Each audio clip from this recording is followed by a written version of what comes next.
देश की अर्थव्यवस्था जिस बुरे दौर में पहुंच गई है, उससे जिस एक व्यक्ति को सबसे ज्यादा परेशान होने की जरूरत है, वो है देश के वित्त मंत्री पी चिदंबरम। वैसे तो ये पूरी मनमोहन सरकार की जिम्मेदारी बनती है, लेकिन यहाँ खास तौर पर वित्त मंत्री चिदंबरम की हम बात कर रहे हैं, क्योंकि जब कोई साल भर पहले उन्हें यह जिम्मेदारी सौंपी गई थी, तो कॉर्पोरेट इंडिया से लेकर विदेशी निवेशक, मार्केट से लेकर आर्थिक मामलों के जानकार, सबको भरोसा था कि वो कुछ कर दिखाएंगे, क्योंकि उनका पिछला रिकॉर्ड ये भरोसा दिलाता था। आखिर 1997 में चिदंबरम ने टैक्स रेट में जबरदस्त कटौती की हिम्मत दिलाई थी। बाद में मतभेदों के बावजूद उन्होंने वैट को लागू कराया था, लेकिन इस बार भी उनसे कुछ ऐसे ही बड़े बोल्ड फैसले लेने की उम्मीद की जा रही थी, पर अब तक पुराने चिदंबरम की छाप नहीं दिख पा रही है, ना ही फैसलों का कोई असर दिख रहा है। If we have not communicated adequately, it's our fault. But at the same time, I would request other players, other stakeholders, not to distort the messages that we are trying to communicate. वित्त मंत्री चिदंबरम को लगता है कि उनकी बात और सरकार के कामकाज की जानकारी सही तरीके से लोगों तक नहीं पहुंच पाई है। शिकायत ये भी है कि क्रिकेट की तरह इकोनॉमी पर सलाह देने वालों की कमी नहीं है, इसीलिए चीजें अलग अलग संदर्भ में पेश की जा रही हैं। वैसे चिदंबरम साहब की तारीफ इसके लिए जरूर होनी चाहिए कि उन्होंने वित्तीय घाटे को कंट्रोल में रखा है। हालांकि ये अब भी सुकून देने वाला नहीं है। करंट अकाउंट डेफिसिट के मोर्चे पर उनकी जंग जारी है। वो भरोसा दिला रहे हैं कि यहाँ भी टारगेट हासिल कर लेंगे। सब्सिडी भी एक फिक्र की बात जरूर है। डीजल को किस्तों में डिकंट्रोल करने के फैसले से यहाँ फायदा होगा। महंगाई को लेकर थोड़ी सी राहत है, लेकिन पूरा आराम अभी नहीं है। For 2013-14 too, government has made two commitments. One, that the fiscal deficit will be contained at 4.8%, and two, that the CAD will be contained at $70 billion and will be fully and safely financed. I reaffirm the two commitments. ऐसा नहीं है कि फैसले नहीं हुए। Multi brand retail में FDI का फैसला किया गया। एविएशन में घरेलू एयरलाइंस में विदेशी एयरलाइंस के पैसे लगाने का रास्ता भी साफ हुआ। दूसरे सेक्टर के लिए FDI की सीमाएं भी बढ़ाई गई हैं। डीजल डिकंट्रोल तो नहीं हुआ, लेकिन 45 से 50 पैसे हर महीने दाम बढ़ाने की मंजूरी दी गई। गार के विवादास्पद नियमों में जो विदेशी निवेशक डर गए थे, उन्हें भी राहत दी गई। ये कानून अभी लागू नहीं होगा। रुपए के मोर्चे पर सरकार का कोई भी तरीका फिलहाल कारगर नहीं दिख रहा है। रिजर्व बैंक और सरकार ने जो भी कदम उठाए, उसके असर का इंतजार है। महंगाई में मामूली कमी इतना भरोसा नहीं दे रही है कि रिजर्व बैंक खुले दिल से ब्याज दर घटा सके। वैसे इंडस्ट्री की लंबे समय से ये डिमांड रही है और ग्रोथ को बढ़ावा देने के लिए वित्त मंत्री, रिजर्व बैंक के गवर्नर इस मुद्दे पर अपनी नाखुशी भी जता चुके हैं। Government has to walk alone to face the challenge of growth. Well, we'll walk alone. We are as much concerned about growth as inflation. Only our balance has been shifting. वित्त मंत्री सब्सिडी को control में रखने का वादा जरूर कर रहे हैं, लेकिन चुनाव से पहले फूड सिक्योरिटी बिल के आने से अलग बोझ पड़ेगा। यहाँ ये बहस हो सकती है कि भूखों को भरपेट खाना देने की जिम्मेदारी क्यों न निभाए सरकार, लेकिन सवाल ये है कि इसके लिए इकोनॉमी के बदतर होने का इंतजार क्यों करती रही सरकार। और सबसे बड़ी बात यह है कि चिदंबरम साहब भी हालात पर रिएक्टिव मोड में ही दिख रहे हैं। आगे बढ़कर कोई बड़े फैसले नहीं किए गए, जिससे हिम्मत भी दिखे और इनोवेशन भी। अर्थव्यवस्था में सुधार का न कोई शॉर्टकट हो सकता है, न फिलहाल है, लेकिन जब तक डेफिसिट सिर्फ वित्तीय मोर्चे पर ही न हो, भरोसे और समय की भी कमी हो, तो शॉर्टकट के इस लोभ से बचना मुश्किल है। और इस पर चर्चा के लिए हमारे साथ हैं मणिपाल यूनिवर्सल के चेयरमैन मोहनदास पै, सुप्रीम कोर्ट के सीनियर वकील और आर्थिक राजनीतिक मामलों के जानकार हरीश साल्वे और बिजनेस स्टैंडर्ड के editor in chief AK Bhattacharya. सबसे पहले मोहनदास पै साहब, ड्रीम बजट पेश करने वाले ड्रीम FM चिदंबरम इस बार कहां गुम हो गए? मैं समझता हूं कि देखिए, जो उन्होंने इनहेरिट किया था वो इकोनॉमी अच्छा नहीं था। इकोनॉमी में करीब लोगों का कॉन्फिडेंस नहीं था, भरोसा नहीं था, क्योंकि उसके पहले जो वित्त मंत्री थे उन्होंने एक रेट्रोस्पेक्टिव अमेंडमेंट करके इन्वेस्टर जो भारतीय है या ओवरसीज है उनका भरोसा तो डिस्ट्रॉय कर दिया। और दूसरी बात है कि फिस्कल डेफिसिट बहुत ज्यादा था और पहले वित्त मंत्री ने कंट्रोल नहीं किया। और तीसरी बात थी कि जो सब्सिडी थी वो आउट ऑफ कंट्रोल थी, सो इस सिचुएशन पर वित्त मंत्री ने मैं समझता हूं कि एक बहुत अच्छी काम की है। फिस्कल डेफिसिट जो उन्होंने कहा था पिछले साल वो तो किया है, ये साल भी पिछले साल वो कर रहे हैं, तो बहुत अच्छे काम कर रहे हैं। लेकिन मैं समझता हूं कि उनको और भी ट्रांसपेरेंट होना है। पिछले साल तो फिस्कल डेफिसिट उन्होंने ठीक से किया, वो उन्होंने किया कि सब्सिडी जो पिछले साल जाना था वो ये साल में डाल दिया। 50,000 करोड़ का 2 क्वार्टर्स का सब्सिडी ये साल में डाल दिया, पोस्टपोन कर दिया है। फर्टिलाइजर सब्सिडी करीब 40,000 करोड़ का पोस्टपोन कर दिया है, ये साल में आ जाएगा। लेकिन उन पर आई थिंक भरोसा रखना है। वो बहुत टफ आदमी है और भारत के लिए बहुत अच्छे वित्त मंत्री है, और ये आर्थिक स्थिति पर उनको और करना तो बहुत मुश्किल है। नहीं, आप ये कह रहे हैं कि वित्त मंत्री ने कोई काम किया नहीं बल्कि दिखाने की कोशिश की। मिस्टर भट्टाचार्य, आप सहमत हैं इस बात से? शायद आपने पाई साहब की जो बात है ठीक तरह से समझा। उनका कहना ये था मेरे ख्याल से कि चिदम्बरम साहब एक इनहेरिटेंस उत्तराधिकार का समस्या से जूझ रहे थे। बिल्कुल, उत्तराधिकार का समस्या ये था कि लेकिन अगर उन्होंने केवल सब्सिडी को आगे पोस्टपोन करके अपना घाटा कम करके दिखाया है, तो वो तो इस साल फिर सामने आ ही जाएगा, या फिर इस साल की सब्सिडी और अगले साल के लिए टाल देंगे?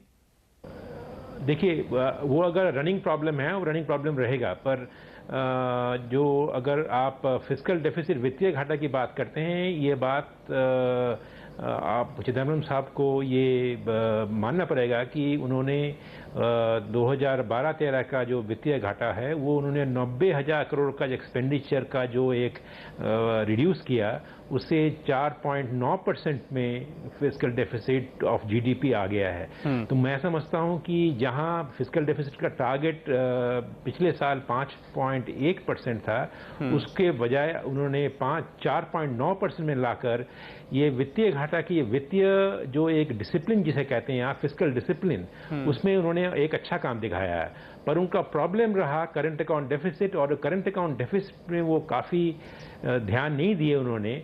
और ये प्रॉब्लम सिर्फ आज का नहीं है, कल का नहीं है, ये 2 साल का प्रॉब्लम है। मुझे लगता है कि वित्त मंत्री का एक ही अगर कमी मुझे दिखती है वो है कि उन्होंने ये करंट अकाउंट डेफिसिट जो चालू खाते का जो घाटा है उसके ऊपर ज्यादा ध्यान नहीं दिया। हालांकि वो समय समय पर इसके बारे में चेतावनी देते रहे, पर चालू खाते का जो घाटा वो बहुत बढ़ गया, 4.2% से 4.8% हो गया पिछले साल। और इस साल भी वो अगर कहें कि $70 बिलियन का डेफिसिट रखेंगे, वो मुझे लगता है 3.7% ऑफ जीडीपी रहता है, वो भी मेरे ख्याल से वो कंफर्टेबल नहीं है। देश में उसमें भी काफ़ी रुपए के ऊपर हलचल मच सकती है, और वही हलचल अभी भी जारी है। और उसके ये चालू खाते के घाटे को रोकने के लिए सरकार और वित्त मंत्री रुपए के दाम के ऊपर काफ़ी चिंताशील हो गए हैं। मुझे लगता है कि ये जो फोकस जो है, ये फोकस जरा गलत फोकस है। अगर रुपए के ऊपर इतनी चिंताशील न होकर वो अगर देश के करंट अकाउंट डेफिसिट क्यों हो रहा है उसके ऊपर ज्यादा चिंतित होते, मुझे लगता है कि देश की अर्थनीति को ज्यादा लाभ मिलता है। ओके, तो शायद रुपए पे जरूरत से ज्यादा फोकस, और एक फायर फाइटिंग में उलझे हुए फिलहाल वित्त मंत्री, और पूरा का पूरा दरअसल वित्त मंत्रालय से लेकर आरबीआई तक जो आर्थिक मैनेजमेंट वाला विभाग है वो पूरी तरह इसमें उलझ गया है। सालवे साहब, चिदम्बरम साहब ने वित्त मंत्री बनने के बाद कई फैसले लिए भी हैं। गार अभी के लिए टल गया है, वोडाफोन जैसे रेट्रोस्पेक्टिव टैक्स के मामले को कंपनियों के साथ मिलकर सुलझा लेने का भरोसा दिलाया गया है। एफडीआई को कई सेक्टर के लिए खोल दिया गया है। ऐसे में चिदम्बरम के लिए ये कहना कि फैसले नहीं किए गए, ये तो ठीक नहीं है। आप कैसे असेस कर रहे हैं ये जो सारी कोशिशें, जो काफी कवायद की है, काफी कोशिश की है चिदम्बरम साहब ने 1 साल में? मैं कुछ हद तक जो चिदम्बरम साहब के ऊपर आरोप लगाए जा रहे हैं वो गलत हैं। कुछ हद तक वो इसलिए गलत हैं क्योंकि आज अगर माइनिंग सेक्टर पूरा बंद पड़ा था तो वो चिदम्बरम साहब की गलती नहीं है, पूरे सरकार की गलती है। मैं कोर्ट की गलती नहीं मानता, सरकार की गलती मानता हूं, क्योंकि इसके जो सुझाव थे, सॉल्यूशन थे, वो सरकार नहीं करना चाहती थी। क्योंकि हर सरकार, और मैं किसी एक राजनीतिक दल की बात नहीं कर रहा हूं, आंध्रा और कर्नाटक में 2 अलग अलग राजनीतिक दल थे और दोनों करप्ट माइनर्स को, दोनों डिसऑनेस्ट माइनर्स को प्रोटेक्ट कर रहे थे। तो ये पूरे सरकार का प्रॉब्लम था। आज एफडीआई इन रिटेल की जो बात हुई उस पर जो पूरा वातावरण बनाया गया, जो बीजेपी ने कहा कि अगर आप पैसा लगाएंगे इसमें तो मान के चलिएगा हम लोग आएंगे तो हम इसको उखाड़ देंगे, इस किस्म की अगर पॉलिटिक्स चलेगी तो कोई इन्वेस्ट नहीं करने वाला। ये चिदम्बरम की तो गलती नहीं थी। जो आज पावर सेक्टर फंसे हुए हैं इतनी बुरी तरीके से, ये चिदम्बरम साहब की तो गलती नहीं है। तो उनको अगर आप कहें कि इनको दोषी माना जाए तो ये गलत है। अब जो बजट उन्होंने बनाया उसमें जो उन्होंने मेरे हिसाब से जो विंडो ड्रेसिंग की अपने फिस्कल डेफिसिट को कम दिखाने के लिए, इसलिए कि उस बहाने सब्सिडीज़ देते चले जाएं, और ये पूरा अब जो 1.5 लाख करोड़ का जो फूड सिक्योरिटी बिल ला रहे हैं, ये सब तो भाई वित्त मंत्री को इसके लिए रिस्पॉन्सिबिलिटी लेनी पड़ेगी, क्योंकि ये सब फिगर्स गलत हैं, इनके सब प्रोजेक्शंस गलत निकल रहे हैं और सबको पता था कि ये गलत निकलने वाले। तो इसकी रिस्पॉन्सिबिलिटी तो उनको लेनी पड़ेगी। सरकार के सीनियर मंत्री हैं तो सरकार के फेलियर्स की रिस्पॉन्सिबिलिटी लेनी पड़ेगी। पर आप ये कहें कि आज जो हमारी परिस्थिति है वो इनके कारण है, तो ये गलत है। हमारे तीनों ही एक्सपर्ट्स के बीच एक इंटरेस्टिंग कंसेंसस दिख रहा है कि सरकार भले ही फेल हो गई हो, चिदम्बरम साहब तो पास हो गए हैं, उनकी सभी लोग तारीफ ही कर रहे हैं। तो फिर आज जो हालात हैं देश में उसके लिए कौन जिम्मेदार है, जानेंगे एक ब्रेक के बाद।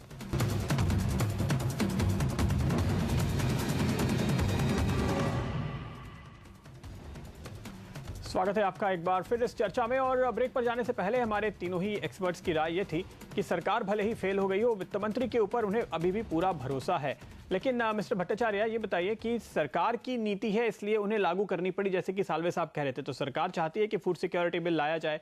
उन्होंने स्ट्रैटेजी ये बनाई कि ठीक है, पेट्रोल, डीजल, एलपीजी, इस पे जो सब्सिडी है वो खत्म कर दो, तो थोड़ी फर्टिलाइजर पे सब्सिडी खत्म कर दो, तो उससे फूड सिक्योरिटी की जगह बन जाएगी। लेकिन लगता है कि वो स्ट्रैटेजी तो फेल हो गई।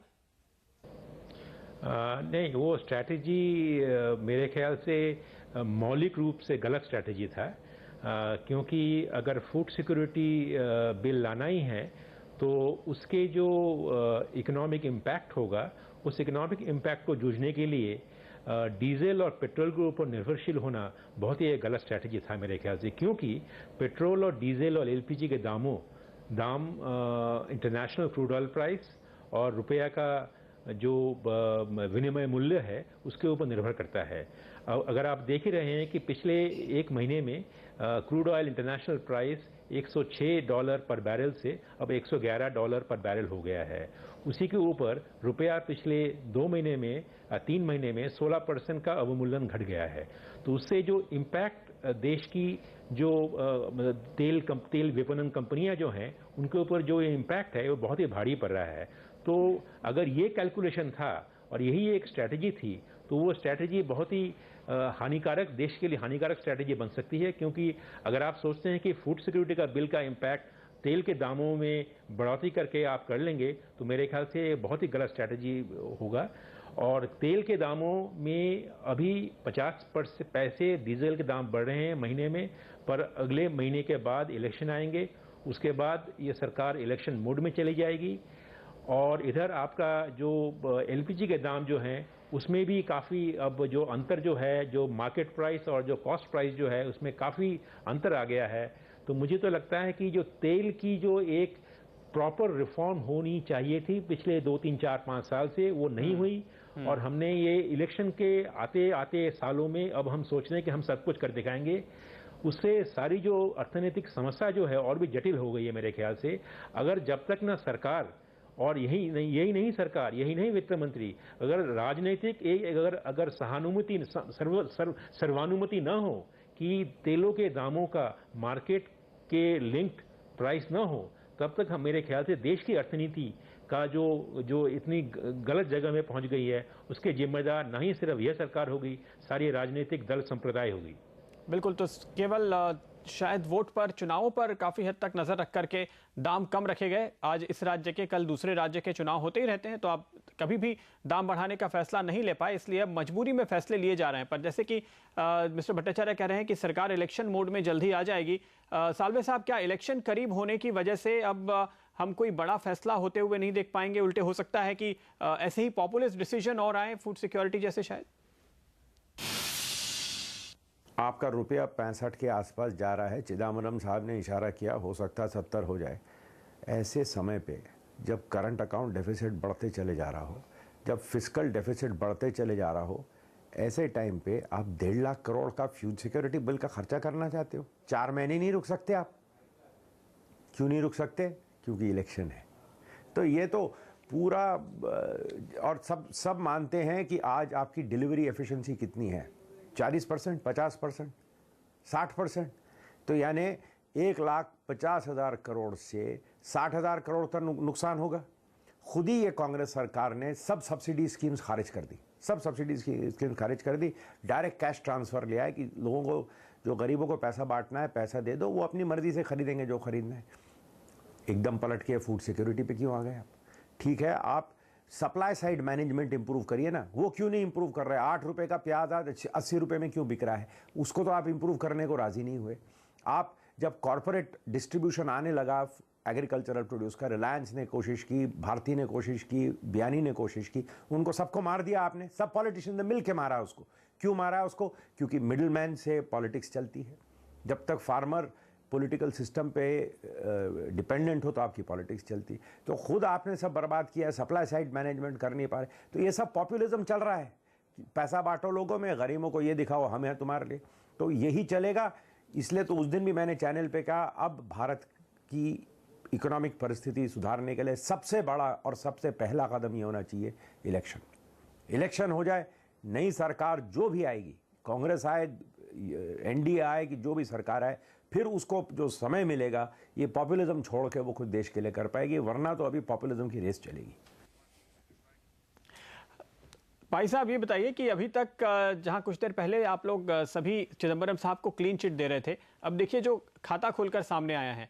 पिछले चुनावों के पहले चिदंबरम साहब किसानों की कर्ज माफी दे गए थे, जिसके बाद बैंक अभी तक परेशान है। इस बार फिर चुनाव करीब आने शुरू हुए और हर बैंक का एग्रीकल्चरल एनपीए बढ़ने लगा, क्योंकि किसानों को लगता है चुनाव आने वाले, अब तो माफ हो जाएगा फिर से कर्जा। इस बार चिदंबरम साहब एक और तोहफा देके जा रहे हैं, फूड सिक्योरिटी बिल का। फिर भी आप लोग कहते हैं कि बड़े अच्छे वित्त मंत्री हैं। देखिए हमको ये सोचना पड़ेगा कि इकोनॉमिक पॉलिसी कौन चला रहा है सरकार के तरफ से। ये तो प्राइम मिनिस्टर नहीं चला रहे हैं, ये वित्त मंत्री नहीं चला है, लेकिन एनएसी चला रही है। और जो पार्टी में जो है वो गरीबों को जो डोल देना चाहते हैं वो चला रहे हैं। ये तो वित्त मंत्री जो है डैमेज कंट्रोल कर रहे हैं, प्राइम मिनिस्टर जो है डैमेज कंट्रोल कर रहे हैं। उनको दोनों को पता है कि ये पॉलिसी जो है बहुत हीन है, बहुत वर्ष है और आर्थिक स्थिति बहुत बुरा हो जाएगी, उनको पता है। लेकिन वो सब हेल्पलेस हो गए कि पार्टी की तरीका है, और पार्टी जो चलाते हैं वो सोचते हैं कि गरीबों को डोल देने से, ज्यादा सब्सिडी देने से वो फिर पावर में आ जाएंगे। इसलिए मैं समझता हूं कि वो दोनों लोग हेल्पलेस हो गए। और इस हेल्पलेस स्थिति में वित्त मंत्री एक बहुत अच्छे काम कर रहे हैं कि वो एक स्टैंड दे रहे हैं। हमको सोचना पड़ेगा कि पिछले साल प्लान एक्सपेंडिचर से 1 लाख करोड़ का कमी किया था वित्त मंत्री ने, मनरेगा में कमी किया और रूरल डेवलपमेंट में कमी किया और दूसरे एरियाज में कमी किया। और किसको एक कॉन्फिडेंस था या तो करेज था कि मनरेगा को वो कम करे, और वित्त मंत्री ने किया है, उनको तो एडमायर करना है। लेकिन वो अभी स्थिति में बहुत हेल्पलेस है। इसलिए मैं समझता हूं कि बहुत अच्छे काम कर रहे हैं और he is the right man for the right job at the right time in the wrong party. लेकिन पिछली जब डैमेज कंट्रोल की उन्होंने शुरुआत की तो कैपिटल एक्सपेंडिचर कम कर दिया, सरकार का निवेश कम हो गया, उसका इंपैक्ट दिखा ग्रोथ पे। अब फिर रुपए को बचाने की कोशिश में रेट बढ़ रहे हैं और उसका असर फिर से दिखेगा प्राइवेट कंजम्पशन पे, और वहां भी ग्रोथ पे और प्राइवेट इन्वेस्टमेंट पे। भारी मंदी और एक डाउनग्रेड का खतरा फिलहाल हमारे सामने खड़ा है इसी फायर फाइटिंग की वजह से। तो क्या यह नतीजा जल्दी निकलकर सामने आएगा, जानेंगे एक ब्रेक के बाद।